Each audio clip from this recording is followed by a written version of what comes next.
Тогуз коргол кыргыз элинин улуттук интеллектуалдык оюну.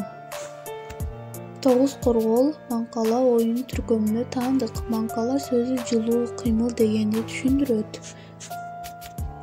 Тогуз корголдун кыргызча вариантында оюнчунун негизги максаты болуп корголдорду көбүрөөк чогултуу болуп эсептелет.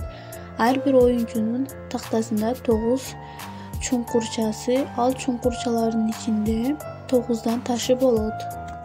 9 деген сан көчмөн түрк эли, ошондой эле кыргыздар үчүн да ыйык сан болгон.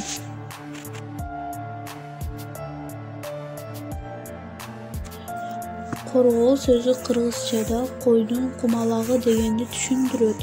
Оюнда ошол тоголокторго ошол асыл таштар колдонулуп келет. Баатыр эл тынчтык өкүм сүргөн маалда 9 корголду ойноп, өзүнүн аскердик жана стратегиялык ой жүгүртүүлөрүн өнүктүргөн. Мына ушул себептен көчмөн түрк элдери, ошондой эле кыргыздар да үчүн 9 коргол оюну маанилүү болгон.